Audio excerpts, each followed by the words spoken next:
Sabrina mzuri, yani mimi nakuona kama Beyonce hivi, yani Beyonce hivi. Anyway, ukishaanza kuvuta hizo ganja zako, unaongea vitu vya ajabu ajabu. Sasa mimi naongea pombe. Kwanza kuniambia mimi huyo Beyonce na mwazi hapa. Wewe Beyonce akufikiri Beyonce ana mwanya? Beyonce ana mwanya? Sasa ona mwanya.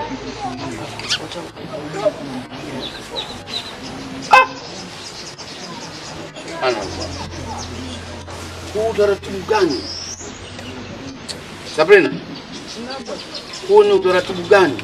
Sabrina dinki umeona aibu, unajua mkiona dinki Sabrina mwanangu. Hapa ni nyumbani kwenu. Utakuja na mwanamume hapa umeweka kichwa kwenye mapaja unaongea naye. Halafu watu wakipita kuoneni hivi. Halafu ndio iweje? Kwamba wewe una akili au mimi sina akili? Shikamoo. Huyu nani? Mgeni wako. Hata kama dinki mgeni wako atakuwa wewe mpumbavu huyu. Sasa ndio tuko tunakusubiri hapa. Au unataka nikuamshe sasa hivi? Umepumzika unataka nikusumbue? Ni maana tunakusubiri. Huyu nimekuletea wewe. Bwana dinki yako analocha. Mimi ndo nakwambia wewe umeniambia tuje nyumbani tukae tukwambia ondoke. Muone bwana mwambie aondoke kwa sababu tutapanga. Ondoke mimi hapa. Mkwe huyo. Wewe mkwe wangu. Ndo nimemleta hapa kumtambulisha kwako. Sabrina mimi si ndio roho yako? Mimi ndio roho yake Sabrina. Ukiona mimi ndio roho yake Sabrina. Sasa dinki kama utakwenda habari zako za miayusho hizo sijui za nini hizo miayusho bwana dinki funga bwana. Sabrina kachapata. Sabrina mimi si ndio tamu yako. Sema pia basi dinki au kama ndio tamu. Kwa maana mimi kama mpumbavu. Ngoja subiri ni polisi wapelana kaina hapo. Fire! Dinki bwana dinki. Ndio maana kukuoa kama sema maradhi. Halafu na wewe nakwambia Sabrina unanikosea. Sabrina na hapa leo sirudi hapa. Nenda kwa mpumbavu mwenzio.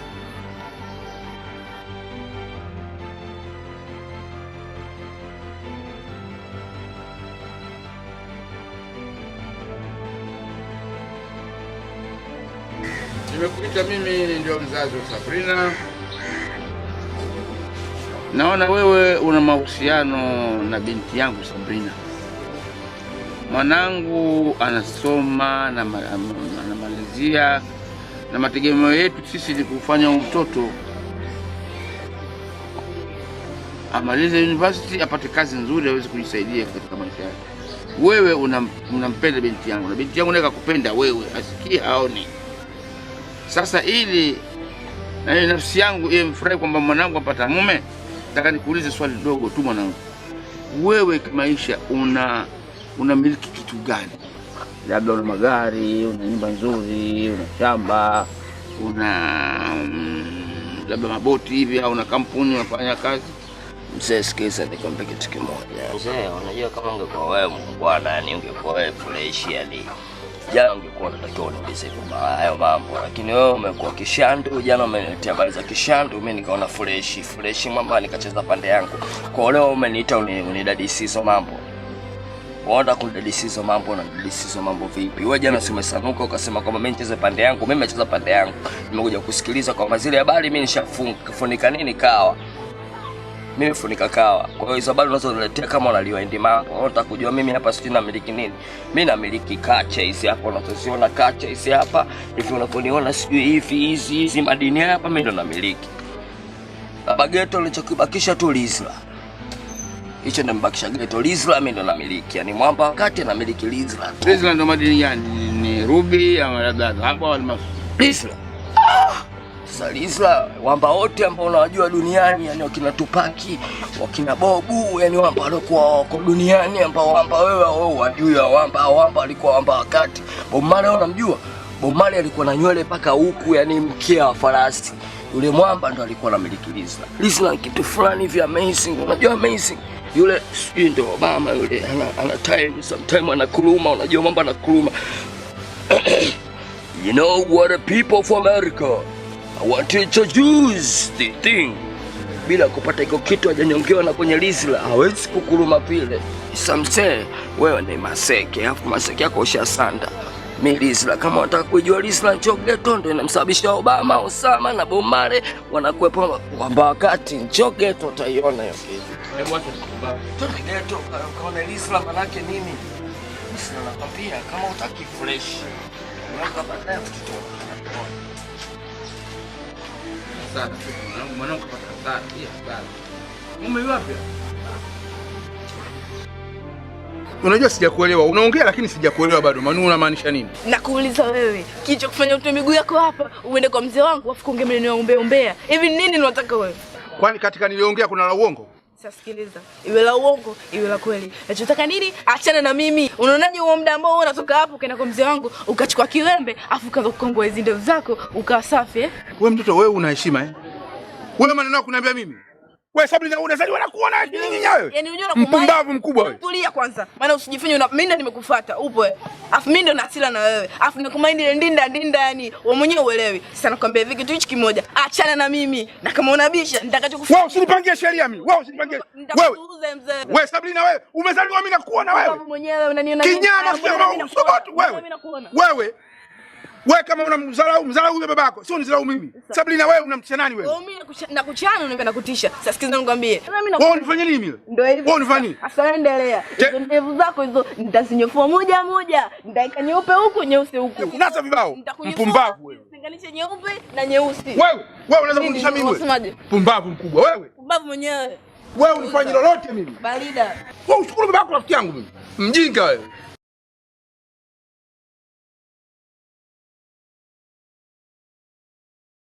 Bwana Majuto. Salamu alaykum. Wa alaykum salam. Habari za kwako? Nzuri. Kwema? Alhamdulillah. Ujumbe wangu umekushopata kwako? Sijapata mwenyekiti. Nilituma mtu kwako bana uje ofisini tuonane. Ndio. Kwema? Si kwema sana. Habari ambalo nimepata kwa ajili yako ni mbaya. Na wewe urafiki yangu.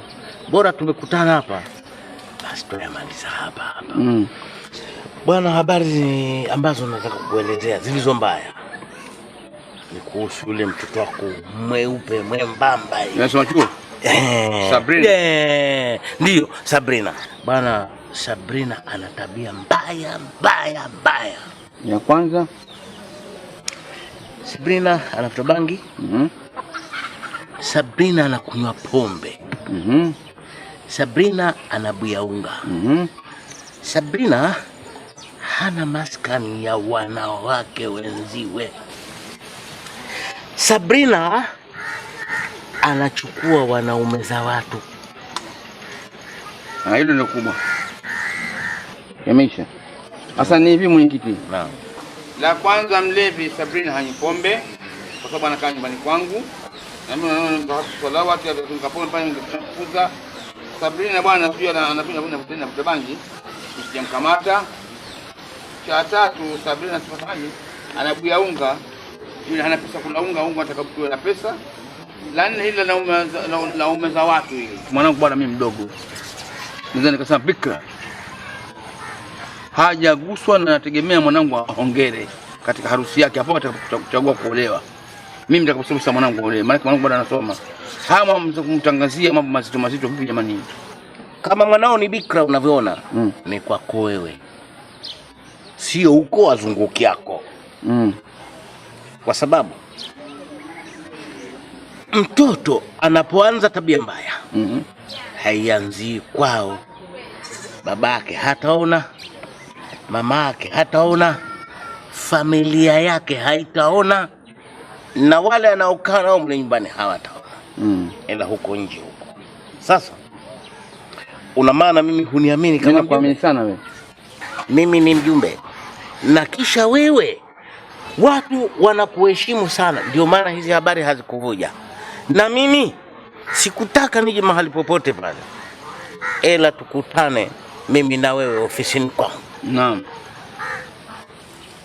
Basi Sabrina ana tabia mbaya. Na mimi kama nimewaruhusu hao watu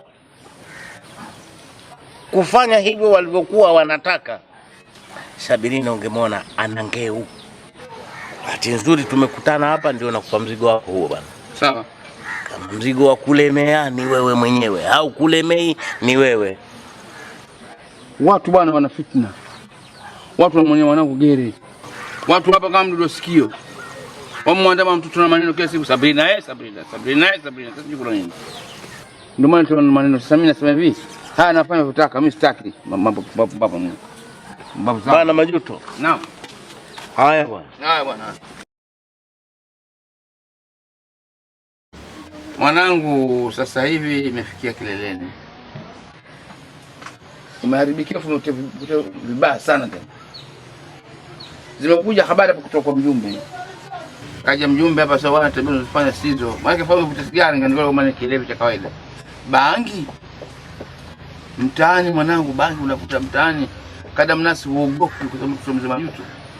Mwanangu. Umefunga uso kichwani. Manywele timtimu. Ulikuwa mwenyewe unatembea na utaji na unajifunika kuonekana hata nywele zako. Sasa hivi ovyo tu unaharibikiwa tu mwanangu. Vipi mwanangu? Unakwenda wapi sasa? Uko unakwenda wewe sasa ni wapi? Hebu niambie kwa nini mpana madudu mimi? Kwa mimi ni tabia mbaya. Wewe nzuri hizi. Lakini ninavyojua kibaya kwako. Wacha wewe. Utabangi Sasa wewe utafia jela mwanangu. Bangi ukikamatwa kwanza ukisimama tu sita wala hamna mjadala. Sema unajua nini? Siku zote naamini nabii akubaliki kwao yani. Badala unikalisha hapa kitu cha maana, mwanangu fanya hivi, wewe mwanaume mlete akuoe, mengine endelea. Asa naone unaniambia vitu ambavyo hata sivielewi yani. Sio hata kufikiriaje.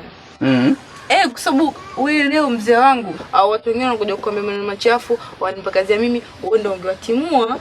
Afu eti leo unakaa na mimi najua sio unakuniambia nini Mungu wangu. Mbona unakuja kuniambia sijui bangi, sijui ganja na inahusiana nini mzee? Unishipo kopaka, mimi mambo ya mwanamume kuoa mimi ndio nilikataa nitakao usome. Sasa ndio azidi kunitibua maana kwa mwanamume utampata tena hata mwanamume atakuja kuoa mwanamke maana utabangi. Kila ngombe mzee. Yaani mimi nizali leo unaniita hapa, unataka mwanangu kipenzi. Leo ombi lako nimekubadala ningefurahi yani. Unajua ningefurahi? Nakuolewa. Sasa mimi nakuja na niambia masuala ya ganja, mjumbe. Sasa unataka mimi nifanye nini? Kweli nakuona sana. Kuna siku unakuja kutoa mikononi utajua kama ni baba yako au mjomba wako au kaka yako. Anaweza kufanya mambo yako.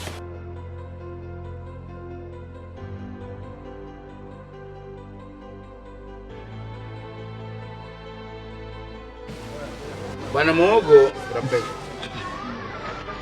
mtoto bwana alikuwa anakaribia kunibwangua sasa kisha nibwangua. Nani?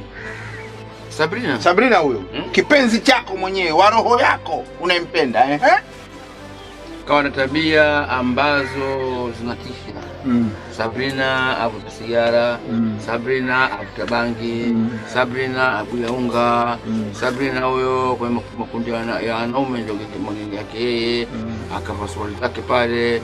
Watu wa Kiislamu hapa wanavaa madera hapa, yeye zake suruali na mwenye yake timtimu, bidhaa zake mingia, mabwana za watu wale waume za watu wale ndio anabeba Sabrina. Na ukimweleza mtoto usoma naye uso kwa uso mjibishana. Sabrina huko. Majuto, mimi nilikwambia. Mwanzoni mimi nilikuasa ndugu yangu. Huyu mtoto huyu muangalie vizuri. Umeona sasa? Lakini haya ulizungumza Majuto ni uchungu kabisa wa mzazi kutoka ndani ya moyo wake kwenda kwa mwanawe, naamini hivyo. Hapa kweli Majuto haya yamekufika shingoni. Lakini mimi nikwambie jana. Mwana umleavyo ndivyo akuavyo ndugu yangu. Huyu mtoto ulizidi sana kumdekeza. Huyu mtoto ulizidi kumpenda sana. Sasa huku kumpenda kwake na kumdekeza kwake malipo yake ndo haya. Wewe unafikiri sasa hivi unafanyaje unapofikiri? Cha kufanya sasa hivi mimi natamani nimbadilishe kwa gunia la mahindi huko Iringa. Lakini pia mtu zakataa kwa mtu kwa tabia mbaya. Labda nimbadilishe kwa sigara, kwa sigara za kalifu sigara wapi. Saizi isharibika hii. Waswahili wanasema samaki mkunje bado mbichi. Akikauka basi tuombe. Sasa hizi huwezi kumkunja tena ule. Kisha haribika. La kuvunda halina ubani. Hili limeshavunda ndugu yangu. Jambo likivunda hata ukitia ubani itajulikana limevunda. Sasa wewe una fikra gani hapa sasa hivi? Fikra zangu mimi bwana ni kurudi kwetu tu bwana. Wapi? Nikimbia hapa nyumbani tulipo Kigoma. Wewe Kigoma umetoka muda gani? Kigoma kama miaka 50 iliyopita. Bi maana umetoka Kigoma miaka 50 iliyopita. Anakukumbuka nani sasa hivi? Wale wabangu wenzio wote kule wameshakufa tayari. Nani atakujua wewe? Wanakupokeaje kule? Au mashamba ya babu yako utayakuta kule? Hakuna bangu wananijua mimi wala Wabembe. Wala Wabembe wote hawakujui. Mimi najua. Mpaka ujieleze kueleza na sababu pia kwamba watu wakumbu. Watu wakumbu au unaambia mji wao ulikuwa pale umekufa, mji wote wamekufa pale hakuna mtu. Unafanyaje? Mimi ninachokuomba bwana. Hapa uombe nusu na Mwenyezi Mungu. Unajua bwana, tumetoka shughulini hapo, lakini mambo leo sio mazuri, mimi sipendezwa nayo. Wewe wali kafanya shughuli bwana na nyama, lakini na manjegele na ndizi, pilipili na vitu vingine. Ili na maana gani ufali ule? Wakati ule mgonjwa alipokuwa anaumwa panado tulikuwa mbinde. Unagesha? Kunogesha gani yani wakati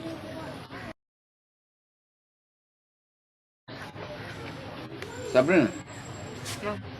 Sasa mwanangu, umeona kuna mtu mzima hapa, babako huyu. Unataka kummkia? Kwa lazima nianze. Hata anaweza kanga. Msio wewe kama wali ukiambaza au nini njegere. Nani huyu? Tuzungumzia wale ambazi na njegere tuzungumzie. Njegere na mbazi baadaye. Huyu nani kwani? Binti yangu. Ndio unaniambia alikuwa anasoma? Ndio alikuwa anasoma boarding Arusha. Sasa majibu yale anamwambia mtu sio lazima nianze mimi, hata anaweza kuanza. Majibu haya bwana hawezi kujibu mtu wa kawaida. Huyo yote wanasoma Arusha wengi sana. Wakirudi kidogo ni kuna matatizo katika kwa sababu unajua badili kule kali. Kwa hiyo ubongo kidogo umeganda. Ndio maana ajibu maneno. Wewe mtu atajibu vipi maneno? Na mimi mlee mwenyewe, nimemsomesha mwenyewe mpaka fika pale form 6. Kwa hiyo wewe unavuta bangi wewe? Sio bangi, na punda pia changanya kusudi apate kilimbaza hivi. Anavuta? Navuta kwa mtu mwenye majibu ya binadamu sio kamilika kujibu vile. Mtoto yule mzangu. Mimi nilikuwa siamini majibu kama yanatoka mdomoni wake. Tuzungumzie bale mbaazi. Sio mbaazi. Nimesema mbaazi, pilipili kweli katika shule ilivyokuwa nawe kaole na ndizi na vitu vingine, lakini hivyo havina maana kutokana yule mtoto wako. Kwanza tuzungumze mtoto wako. Kwa nini inakuwa vile, na wewe una mawazo gani? Hatua gani pale umri ndio nao ukimkunja atavunjika mgongo? Tuache wala mbaazi. Sabrina. Naam.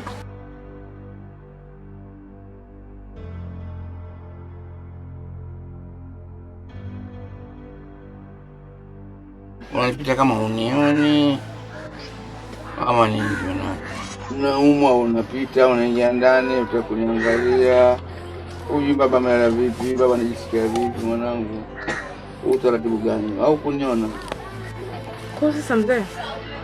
Mimi nikikuangalia tu najua kama unaumwa au kuhusu hiyo salamu unazungumzia. Usiona unapita hapa, kwani ungesalimia ungebadilika au ungekufa? Kwa hiyo nataka mimi nifanyaje sasa? Baba usanye na umu hapa. Haja ndio unanitoka hapa, haja kubwa nanitoka hapa. Kwa kunisaidia hamna. Na kutegemea mwanangu wewe unanitupa. Mimi unaelewa, sijalala ndani mwanangu. Hapa ndio nimekuja, kama mimi badilisha nguo ndo natoka. Afu na yeye badala uniambia vitu vya maana, unaniambia upuuzi. Hivyo mzee uko sawa kweli? Asante. Kwa hiyo wewe unaona cha maana unifie mikononi mwangu, si ndio? Unitie nuksi mimi. Emsikia. Mimi na waka. Tunaona baadaye. Tunachungeza sikielewe.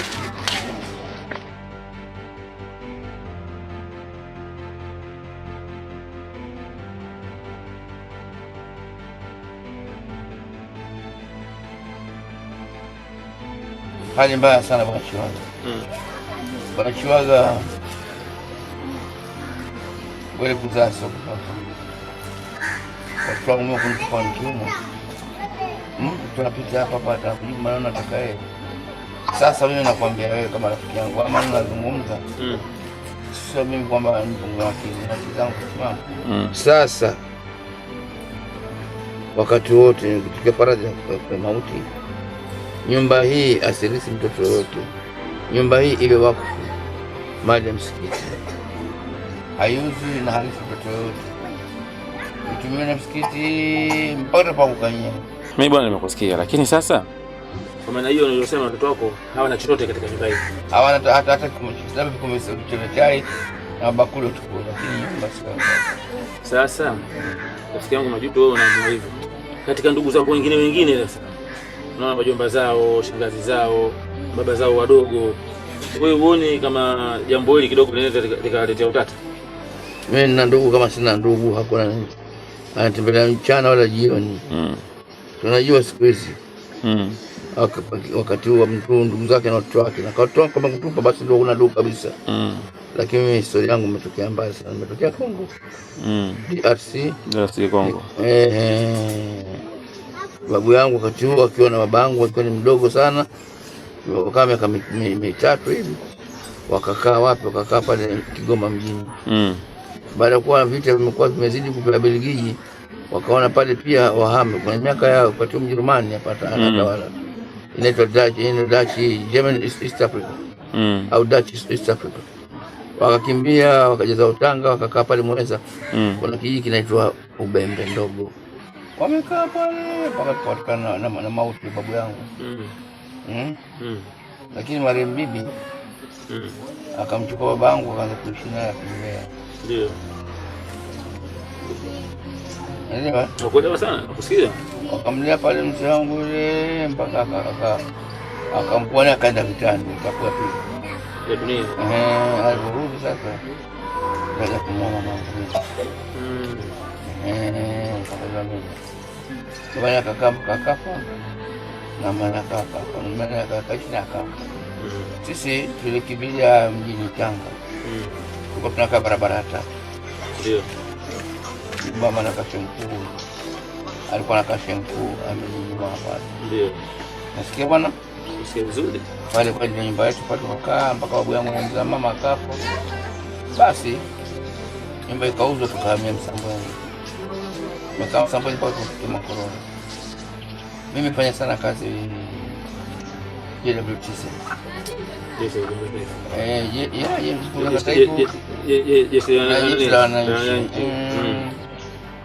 Mimi nafanya kazi mamlaka bandari. Nafanya kazi ile si kabisa. Niko sana nikuendeleza sana na tu. Tokea hapo mwaka 94 nikaanza nini kujitegemea mwenyewe kwa kazi yangu. Toka sasa nimeburuza muda mrefu sana nikiwalea watoto wangu, lakini watoto wenyewe 50 rasi 50 milioni. Unaweza kaza watoto kumbe kaza kokoto. Sasa fadhali kaza kokoto ndio kufanyia zaidi kuliko watoto ambao wana akili. Zaidi kwenye nyumba. Hamna kitu na watoto kwa hamna kitu. 0 plus 0 is 0 distance. Hamna kitu. Kwa bwana ndio hiyo historia yangu. Mimi bwana nimesikia na hilo mimi nitatekeleza kwa sababu ni jambo la maana ambalo mwenyewe umelisema na kitu ambacho kimetoka katika kinywa chako. Basi tatizo hakuna bwana.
Nipo. Asante, karibu mheshimiwa. Karibu sana.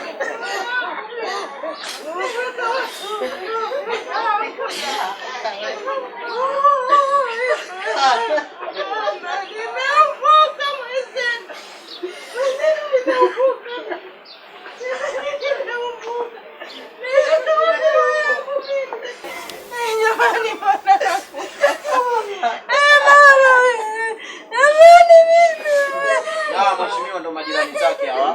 Wanafanya kazi wako wote hawa majirani wako feri. Wanafanya kazi feri. Karibu sana. Karibu sana.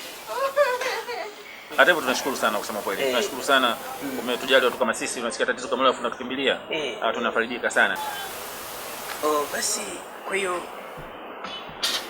hapa huyu kijana ndo mwakilishi wa familia bwana. Mwakilishi wa familia tumemchagua huyu kijana kibonge huyu. Huyu kijana.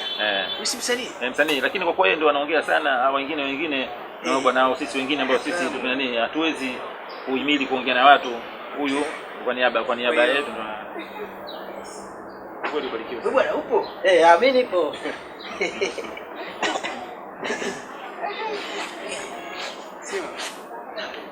Msiba mkubwa sana mheshimiwa. Kweli sana. Msiba lazima tuuingize kwenye YouTube. Tutaweka kwenye YouTube kila mtu ataona. Ulisema Tanzania bila nani haiwezekani, lakini kwa marehemu imewezekana. Ndugu zake wanaficha tu, ila ugonjwa wetu ni ule shindikizo la damu. Ukipata ule basi shindikizo la damu, kuficha aibu. Basi kama nimesema kwamba takisha ndani zangu kwa mzee hapa. Mheshimiwa, CD unazomia sana? Tutazungumza hayo, sio mara pake, unajua?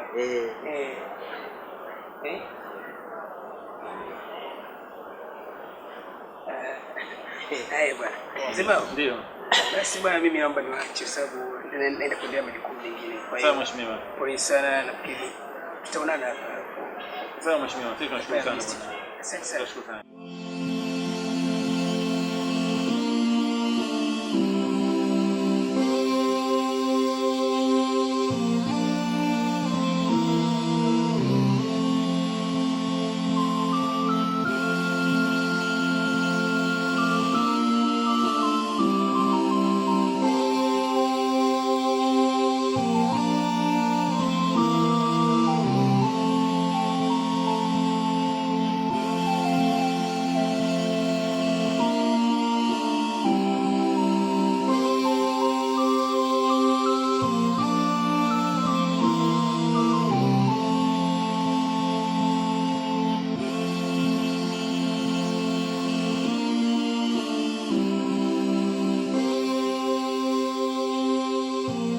Na mama ana mazungumzo na nyinyi kama tulivyojua leo ndo tutamaliza msiba. Kuna mazungumzo ambayo nataka niongee na nyinyi ambayo nimeachiwa usia na marehemu.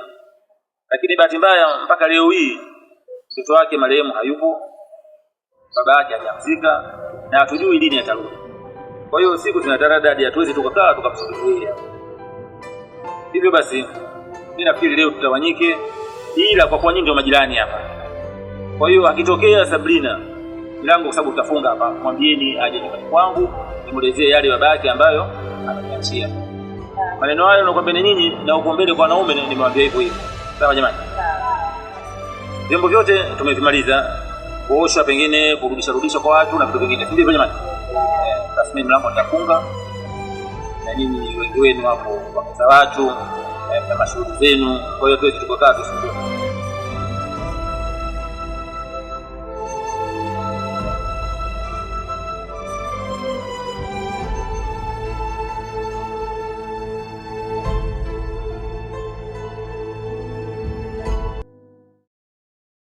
Jana pale nikawaambia watu wasubiri kwanza wasimalize Tanga kwa sababu nina neno marehemu mimi aliniachia. Nataka niliseme mbele ya watu. Lakini sasa nikaona muda unataradadi na yule mtoto atokee hiyo marehemu. Kwa hiyo watu nikawaruhusu waondoke zao. Maana nikakuta pembeni mimi na wewe huko nyumbani ili nikuelezee. Marehemu bwana kaacha usia kwamba mali zake zisisiwe nyumba pamoja na shamba. Asilisi yule mtoto wake Sabrina. Sasa Sabrina tabia zake jinsi zilivyo vile, afu awe ana shamba, ana nyumba, ana baba, sijui itakuwaje. Mimi kidogo huruma imenijia. Je, nitekeleze vile ambavyo marehemu amehusia au niache tu yule mtoto halisi? Kitu cha usia anachokiweka mtu kukupindua inakuwa sio sahihi. Endapo kama mwenyewe ameweka ushahidi wowote haiza wa maneno. Je, kuna ushahidi wowote ambao umeacha? Ushahidi upo. Pamoja na kuambia kwa maneno lakini yameandika na karatasi kabisa. Yaani maandishi yameandika ya maneno hayo ambayo yeye ameniambia. Basi shehe, kwa hilo linakuwa halina ukipingamizi. Na ukizingatia yeye ni Muislamu na anajua nini anachokifanya. Japo sasa hivi hatuko naye. Lakini alijua mimi nafanya hivi, baadaye itatokea nini.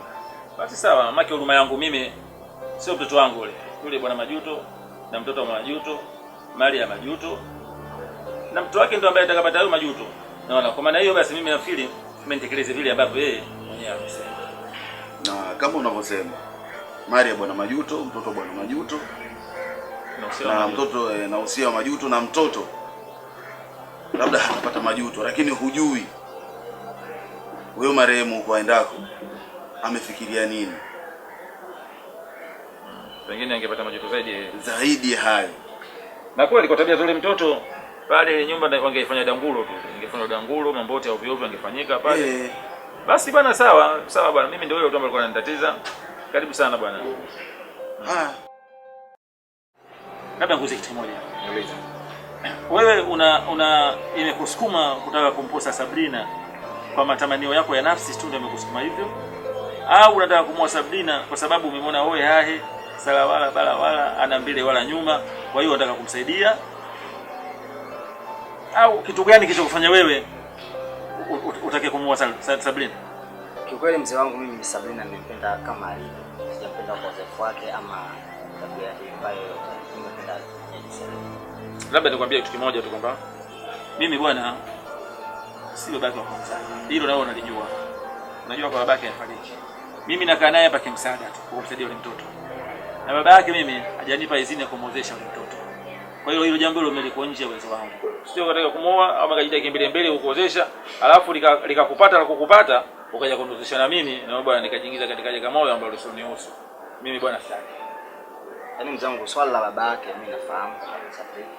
Na kuzingatia wewe ndio unaishi naye, ndio maana mimi kaja kwako.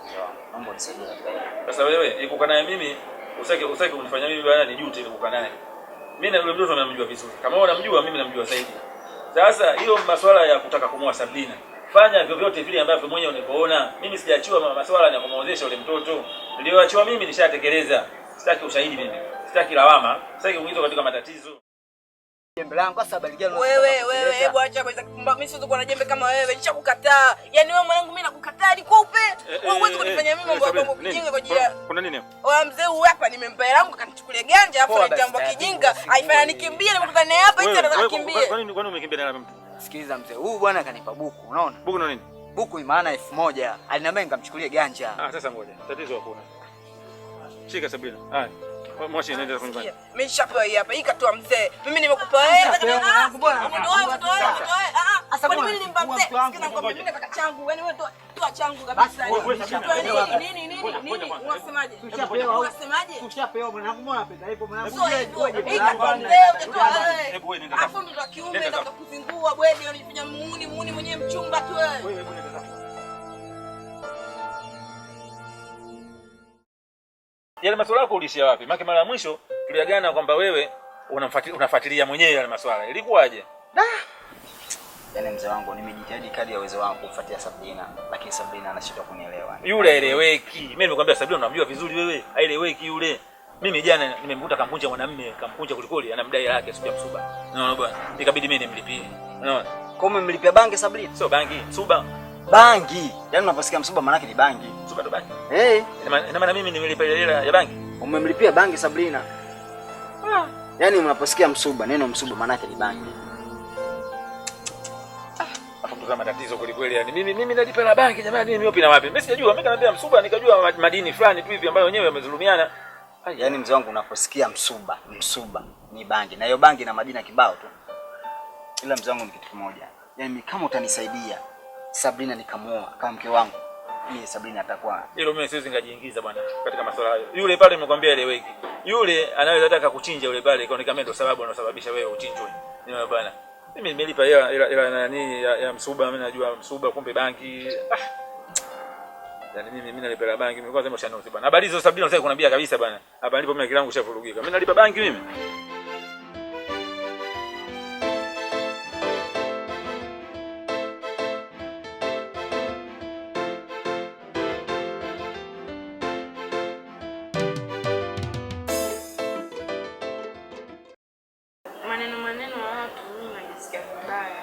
Naona kama nakukaa za mzee wangu. Kwa mimi kama mimi nimekaa nikafikiria unisaidie nauli niweze kwenda huko mbele ya safari niangalie maisha mengine.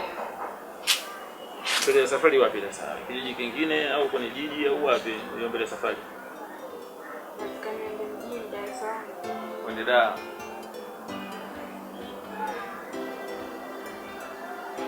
Sasa mama, mimi nimekaa na wewe vitu sana hapa. Japokuwa ulikuwa na matatizo lakini mimi nilikuwa na kabili ya matatizo kama ya kwangu. Wewe ni mtoto wa rafiki yangu. Ukweli ukiondoka hata mimi kiasi fulani nitahema. Lakini wasiwasi wangu ulipokwenda katika jiji kama hilo. Dar es Salaam jiji kubwa, lina watu wengi na mambo mengi. Wewe umepitia katika misukosuko mingi. Sasa usende huko, zile tabia za huko ukaanza kufanya na kule misukosuko ambayo ulipata huko nayo itakuja kuzidi zaidi ya huko. Kwa hiyo jiepushe na mambo yote yale ambayo ulikuwa unafanya. Uwe mtu mpya. Uwe na tabia nyingine kabisa. Ukizingatia kule wewe una ndugu, una jamaa yoyote, unakwenda kama vile kubahatisha. Sawa? Ndio. Mimi nakutakia kila heri wewe ufanikiwe. Basi mimi sina tatizo, sio nauli.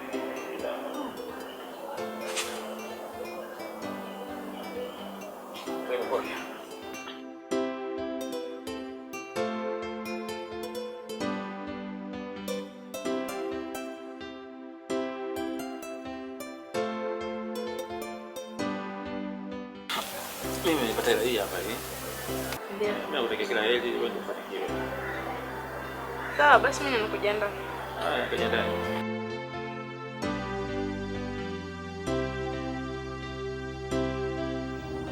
Maisha unaona mazingira naoishi ndo hapa, mimi ndo chumbani kwangu. Na hii nyumba naoishi hapa mazingira yake pia umeona, naishi na watu. Na naishi nao vizuri. Unaelewa?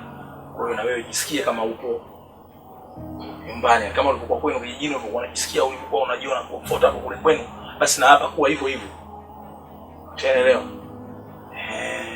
Ila jambo ambalo nataka kukusia tu kama nilivyokuambia mwanzo hapa, kuna mambo mengi sana Dar es Salaam. Afu isitoshe wewe mtoto mzuri. Unaelewa? Wewe kwa sababu hujapata maji tu kule kwenu, maji ya matope. Lakini kama hapa mjini unapata maji ya rufu. Wewe mtoto mzuri. Kwa watu kibao nao watajitokeza wanakuwa wanakutaka. Unaelewa? Lakini hapa mjini utamkuta mtoto ana tumbo kubwa ni lakini mgonjwa. Ndio siku kifanya masiara tu ulikuwa kijijini na matatizo na maradhi. Au utakuja kwenye gari, utakuja kwenye gari tena kwenye umefunikwa hivi na chini. Kwa cha msingi ni kuvumilia maisha yangu. Mimi mwenyewe maisha yangu ya kuungaunga. Tunachopata fresh kutoka mnaeni. Usipopata tunalala. Afu pia nataka nikwambie maisha hapa mjini Sabrina. Maisha mjini hapa alivyo ni kama unavyoona ngoma. Ikipigwavyo ndivyo uchezavyo. Ikipigwa maisha hapa maisha kiacheza kama deda ucheza kama deda. Kwa kama vanga ucheza kama vanga. Unaelewa? So unapigwa deda wewe unacheza kama blues. Tafeli. Cheza kwa mujibu wa mpigo unaopigwa. Unaona? Naishi hapa, tunachopata tunakula, tusipopata tunalala. Kuhusu mavazi, vidalo vyenu mnavyovaa vipo hapa, kuna vingine vinaitwa kijola. Tunanunua 3,000 4,000. Ukipata hela kubwa, tunanunua madela 22,000, 23,000, 25 mpaka 30. Lakini kama tutakuwa tuna uwezo huo, hatuna, tutavaa hivyo vijola vyako, utavaa hivyo hivyo. Ni mradi usitembee uchi. Na kesho asubuhi Mungu akipenda nitakuonyesha mama mwenye nyumba, nitakuonyesha mipaka. Karibu sana. Da blaza, yule demu wako yule mtu wa kijijini yule Sabri yule. Sabrina. Basi yule demu sio. Juzi kati mimi natoka zangu mitaa juu pale, kuna abiria nilikuwa nimemchukua na mitaa ya kati hapa. Nikakutana naye maeneo ya sokoni pale. Ushaona yuko na mshikaji kasimama na muimbisha kabisa hivi, umeona? Kama anamtaka hivi. Sasa yule demu wako mimi namjua ila yeye anijui. Ushaona? Sasa mimi nilipomwanga sasa huyu si Sabrina huyu. Ushaona? Lakini nikaona poa. Mimi nikwambia kweli brother, yule demu yani yule bado ni abiria. Ushaona, kama kwako alipanda daladala basi anatafuta BCM, anatafuta mbasi wa kupanda. Yaani yule demu sio kabisa yani. Jua hiyo yule demu sio. Sawa, lakini unajua mimi yule demu hajanionyesha changes yoyote. Yaani mimi nikienda nikirudi home mara nyingi nakuta nini yuko home. Lakini sio unajua wanawake bwana. Wanawake unajua wanajua sana kupanga time zao. Muda huo jamaa anarudi muda huu. Hata mimi siwezi kukaa sehemu na mimi nikawa na akili yangu yote nafikiria home kwa ajili ya mwanamke na kwa ngumu. Ila mimi bwana nashukuru alipokunipa taarifa. Sawa sawa. Unajua watu wengi sana sasa hivi wanapenda mtu akishaona kama demu wake anaharibikiwa, yani akae pembeni aseme, lakini wewe yani jinsi gani ulikubali yani mpaka umenipata. Umeweza kuniambia jinsi kwanza kukaa na jambo tumeshamuona yule anafanya upuzi wakati mimi najua kabisa yule ni demu wako, afu nikae na jambo hivi bila kukufikishia inakuwa sio. Ndio jambo ulofanya wewe, yani umefanya jambo zuri. Ila unajua mwanangu, sikia. Unajua sisi hivi tuna hizi simu zenye kamera hizi. Ukishamuona wewe ni pige picha afu nitumie hata kwenye WhatsApp. Basi muona bana, kwa sababu itakuwa uthibitisho tosha. Hivi anaweza kaja akakataa, ni sio maana yake bwana akakataa. Oh, sijali kwa hiyo. Lakini mimi hili nitalifanyia kazi kwa sababu mwingine anaogopa lawama, anahisi kwamba labda mimi nitaenda nitamwambia demu wangu, mtu anaweza kamweza demu wake, yeye akaja akashushuliwa. Mwingine anachukulia ile smart. Yaani wewe uniambia story kama hizo, mwingine anaona noma, anaona bora akae maskani azungumze habari kuliko kuja kuniambia. Unaelewa? Lakini wewe umefanya jambo zuri yani. Mimi nashukuru sana. Alafu madem sio kwa hivi. Yaani yule demu jinsi mazingira yalotoka yule pale yule. Sio kufanya vitu kama hivyo, alikuwa anatakiwa akae atulie. Yaani yule maisha yalotokea yule. Yaani kwangu mimi ndo kale kwa peponi ujue yule. Yule ndo kwenye maisha magumu. Sawa sana, ilibidi atulie akusikilize wewe, lakini sasa akashanda kuruka kama hivi. Nashangaa sasa hivi lakini fresh mimi nitalifanyia kazi bwana. Hamna noma bwana. Mimi natoka mwanangu nafika mitaa kati hapo, si unajua bwana mishi. Hamna noma. Kwa msaada wote unaomsaidia bado tena nifanye mambo ya ajabu. Kweli na kuingia kileni. Nataka nini kwa mfano? Na huko kwenda sokoni ni kitu cha kawaida, watu tu mchukizao binafsi, labda hawapendi mimi wewe uendelee kunisaidia, na ndio maana nasubutu kukuambia maneno ya uongo. Sijasahau nilipotoka. Siwezi kufanya vitu kama hivyo. Wewe kama mama kuishi na mimi, ishi na mimi, nisaidie. Sio unaanza kusikiza maneno ya watu na kunisemanga kama unavyonisema. Sikia Sabina, nakwambia kitu. Unajua Sabina, hii dunia. Unaelewa? Na dunia watu wenyewe ndio sisi. Unaelewa? Alafu hapa duniani usitegemee kama kuna mtu atakuja atakupa hela au atakupa chakula tu kirahisi. Ila maneno mtu atakuja atakwambia. Na maneno pia huumba. Tena unaumba jambo jema na unaumba jambo baya. Kwa ni mwenyewe tu kufanya uchunguzi wako. Je, uifuatilie katika wema au uifuatilie ile jambo katika ubaya? Kwa mimi siwezi kukaa nikasubiri kwamba aje ng'ombe au aje mbuzi au aje kupe aje kunieleza habari zako wewe. Hapana. Watu watakonieleza habari zako wewe watakuwa ni watu. Unaelewa bwana? Natokea binadamu ambao wamekuona ndio watakuja watanieleza mimi. Kwa sababu hata huyo alikuona naye ni binadamu pia. Haujawahi kuona umesimama na mende njiani.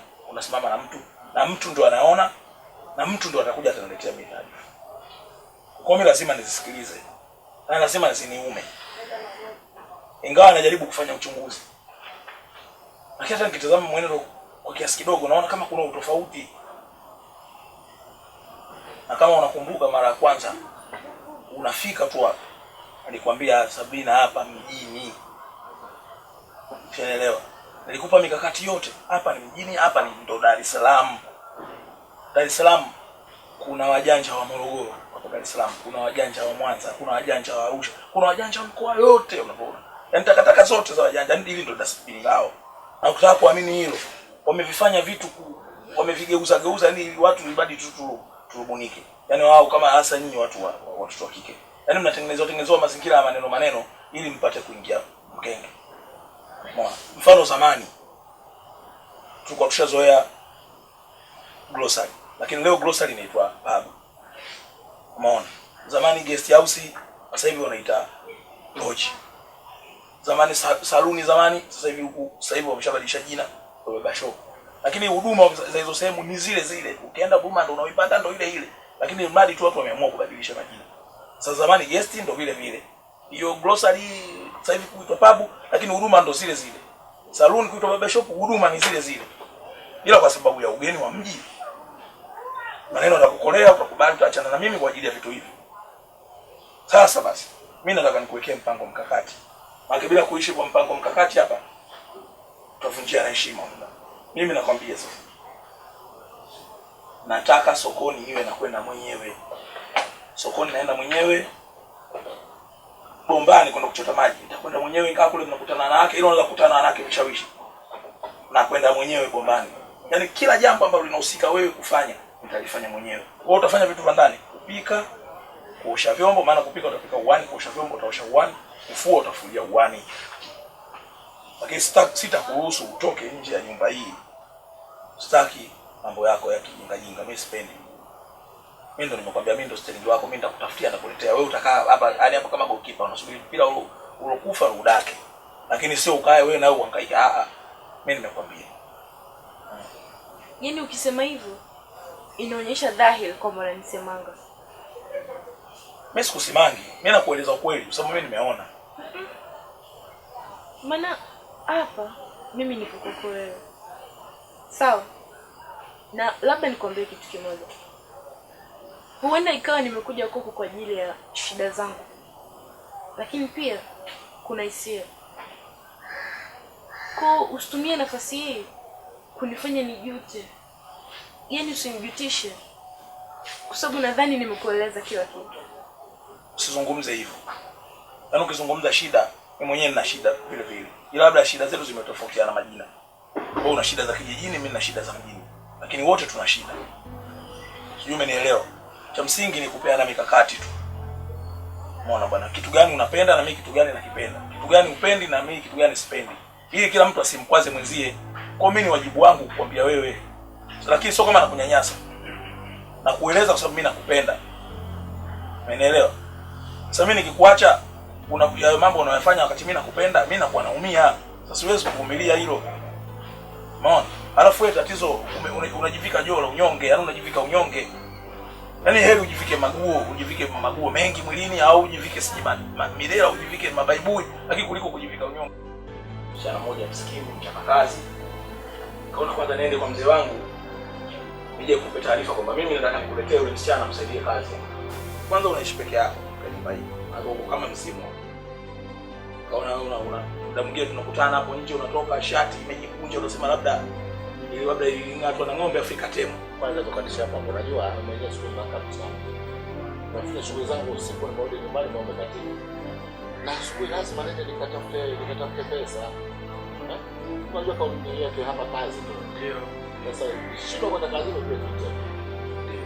Basi ndio hivyo. Sasa ningekuwa na mtu na maana sasa kupigia basi nishakupigia basi. Sasa na mimi nikaona hapana. Pale nyumbani bwana mimi na msichana. Naishi naye bwana. Na ametoka kijijini. Msichana mmoja ambaye ni msikivu, mrefu, mchapakazi, kazi pale nyumbani kusema kweli. Zote zinakwenda vizuri.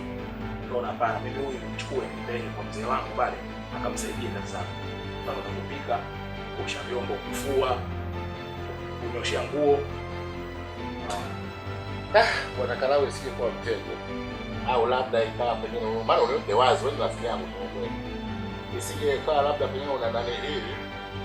Watu wasikuza wasema labda pengine ni mtu wako hapana. Mimi yule sio msichana ambaye mimi nashikasha naye kwa mambo ya mapenzi. Ni msichana ambaye anahitaji mimi kumsaidia. Ila sasa mimi sina uwezo wa kumsaidia.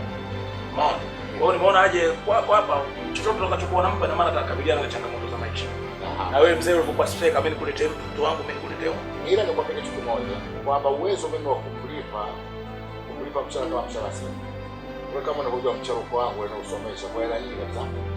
Kwa hiyo sasa hela sina. Sasa madhara umesema kwamba chochote kinachokuwa kwa mfukoni na atakuwa anasemia kazi hapa sio mbaya. Ile sio kama mtego kesho kishukuta mimi na wewe tukagombana kitu ambacho tumetoka mbali kule kama unavyosema. Mimi nakujua wewe usimati wako. Basi hela tatizo bwana. Basi sawa mzee wangu. Bwana mimi taarifa ndio zilikuwa ndio hizo. Haya bwana. Haya mimi kesho nadhani jioni baada ya kutoka kwenye pilika zangu mimi nitakuja naye. Haya. Kaa vizuri nikwambie kitu na kitu kimoja kizuri ambacho utakipenda, na nikwambie kitu ambacho utakipenda. Kaa vizuri nikwambie. Sasa kuna mzee wangu mmoja hivi ambaye naweza kumuita mzee wangu, rafiki yangu, kitani wangu. Naona anakaa hapo kama mtaa tatu kutoka hapa. Yule mzee bwana anaishi peke yake. Ingawa na mtoto wake mmoja ushasikia huko bodi. Naona. Sasa yule mzee shughuli za pale nyumbani zote anafanya mwenyewe. Mfano kufua, kupika, kuosha vyombo, kuosha nguo, zote anafanya mwenyewe. Sasa mimi nikaona hapana. Hebu tujiwekee basi. Kama tunasema tunajiwekea basi mwenyewe na kufunga. Naona hata yule mzee nikamfuata nikamwambia sasa sikiliza mimi bwana naye msichana pale nyumbani. Mimi nahitaji kumsaidia lakini sina uwezo wa fedha kumsaidia. Kiukweli. Kwa bwana mimi mchana nitakuletea hapa. Sikumwambia kama wewe demu wangu. Nikamwambia bwana mchana nitakuletea hapa atakuja kukusaidia kazi zote ni mchana mchapa kazi, msikivu, mrefu. Unaelewa? Atakusaidia kazi zote za pale. Kwa hiyo mimi nikaona nije nikwambie kwa sababu hiyo issue ni uhakika. Siku gani akaniambia nikupeleke? Nimeelewa. Kwa nini mama mtoka kuishi? Sasa nimechoka kuishi na wewe. Maanake hadi unanitafutia kazi za ndani. Haiwezekani mtu naishi na wewe kama mkeo. Unanitafutia kazi huko, alafu eti unaniambia kwamba mtu tu nimemwokota nimemsaidia. Sasa wewe ulikuwa unataka nimwambieje? Yaani wewe unataka utake kazi za ndani. Maana unataka kazi za juu au za chini? Au wewe ulikuwa unataka nikutafutie kazi wapi? Wewe una elimu gani ya kutafutia kazi? Au maswali mengine. Lakini wewe uweze kunitafutia mimi sehemu kazi, afu unasema kabisa sio demu wangu, afu umesema mwenyewe wewe mzee anakaa peke yake. Akinidhuru. Kazuru wangapi mpaka wewe wa pili? Hapa mjini mimi ndo natengeneza mazingira kama hayo. Wewe mimi nakuchukua unakwenda pale kufanya kazi. Na mimi nimwambia wewe sio mtu wangu. Umeona? Na wewe kama kuletea pigo za mapenzi wewe nisitue mimi. Na muda mwingine tena itakuwa vizuri kuna mambo mengine wewe akikuletea kimapenzi jifanye kama unamkubalia ili aongeze mshahara na bonus. Mimi wewe siku kwanza nimekufunda nimekwambia hapa mjini wewe.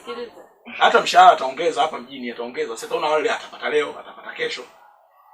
Umeona? Inakuwa kama duka la Mchaga, sipomeandikwa mkopo kesho, ukija kesho pameandikwa mkopo kesho, ukija kesho kutwa mkopo kesho. Kwa hiyo unataka mimi nijirahisishe, si ndio? Sio kujirahisisha. Ndio mazingira ya kazi hayo, ndio mjini ulivyo. Umeona? Yaani wewe pale cha msingi tena watu wenyewe unajua nyera. Unaweza kukuta kwenye mfuko wake usuwali kuna imebaki 10,000, 15,000, 20,000. Na wewe ndio unapata kwenda. Sasa mimi unajua ushazoea kula matembele hapa. Maana sasa hivi tumekuwa hadi shingo zetu zimekaa hivi kwa matembele. Maana matembele unatoa hivi unaweka huko. Kwa sababu tunaangalia mwandamo wa mwezi bwana. Maisha ndo hayo. Usicheke, unamchekea nani? Basi ndio mimi. Unaelewa? Sasa ndio hivyo bwana.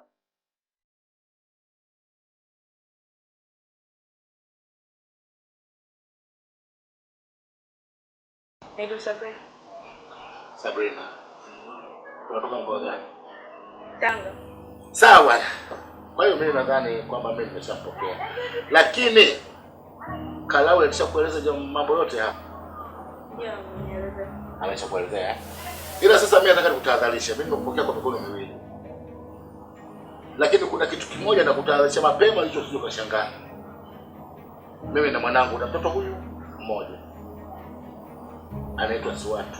Lakini huyo Siwatu hapa mitaa yote wanamuita mcharuko, ni mcharuko kweli. Ni mkorofi. Akija hapa nadhani ukorofi wake uvumilie. Hapo hata mimi mwenyewe sina kauli. Unaelewa? Yaani humu ndani anaishi kama yeye ndio mkubwa, anayetutawala sisi sote.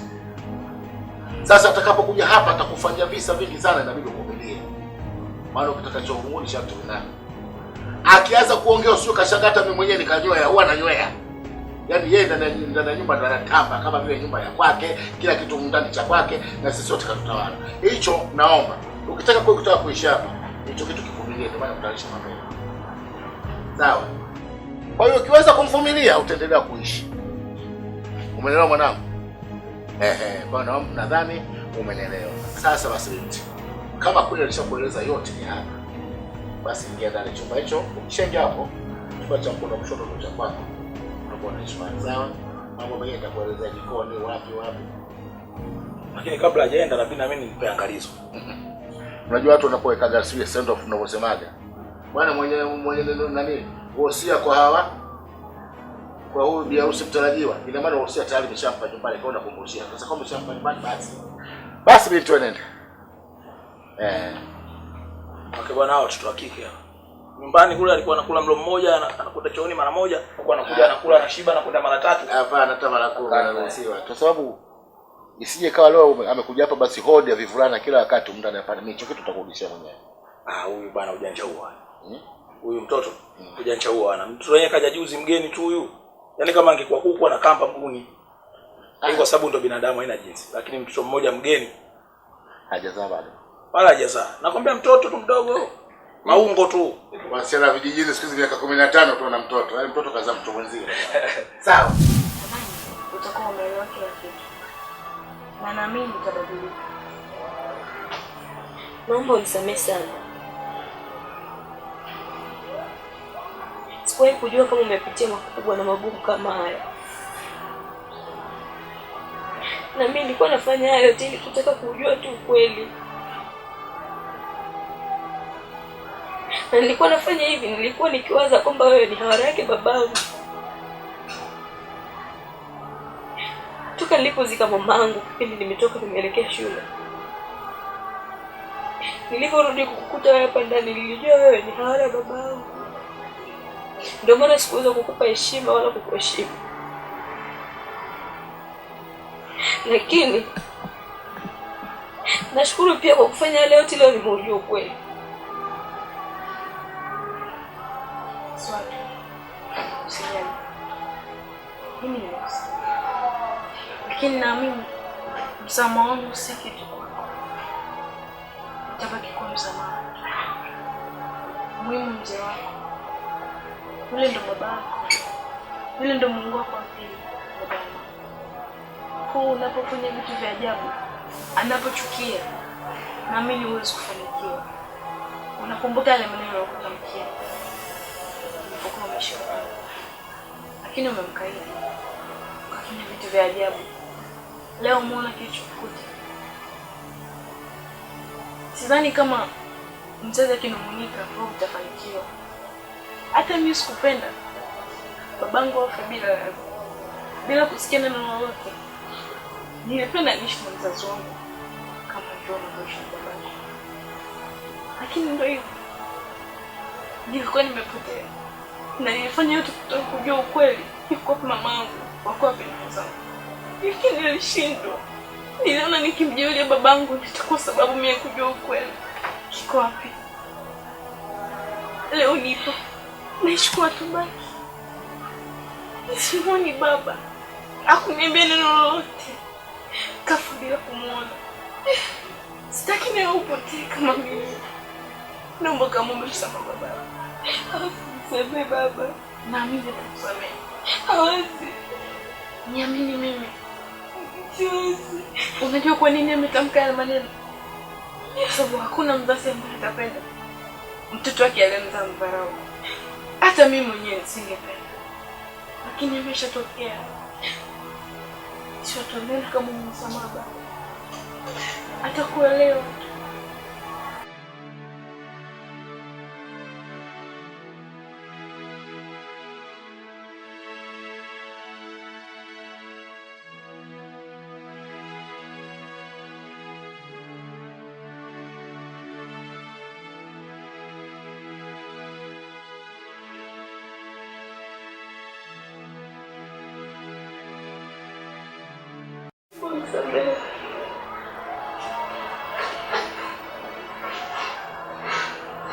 Kwa hivi sio nafanya maovu tena, nitakufikiria kila kitu wewe. Sio niseme baba. Mimi sio baba yako. Baba.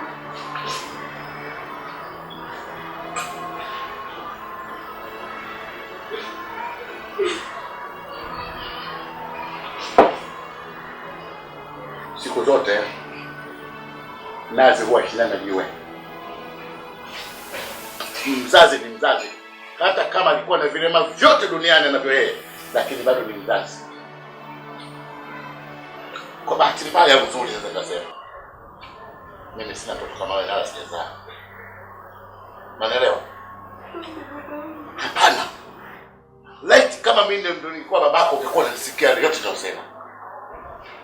Sasa kwa sababu ulikuwa unisikii, jua fika kwamba una babako mwingine. Nenda kwa babako mwingine, mimi sio babako. Nisamehe baba. Takwambia nani babako?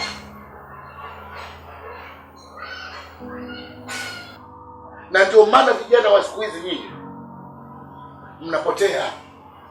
Hata vifo vyenu mnakufa mapema, hamjui kwa nini mnakufa mapema. Kwa sababu hamna heshima. Matokeo yake mnawaambia wazee kwamba wanaroga, si kweli. Mnajiroga wenyewe sababu hata Mungu amesema kama baba yako na mama yako uheshimu, wewe unafikiri siku zako utaongezeka? Kwa hiyo Mungu ni mjinga aliyesema maneno yale ya mtakatifu.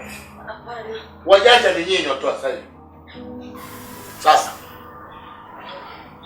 kama kweli moyoni mwako umetoka na kusema kwamba mimi huyu babangu, namrudia Mungu, namrudia babangu, kula kiapo wewe na Mungu wako kwamba Mungu wangu, nimekosa yote niliyotenda, narudi kwako na nitamheshimu baba, na si baba tu, wale wote walioko duniani ndugu zangu, na nitawaheshimu. Hapo nitakusamehe.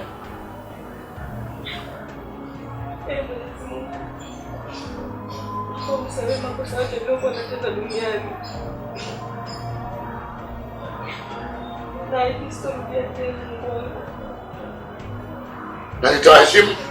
Nitaheshimu wote pamoja na babangu. Asante babangu.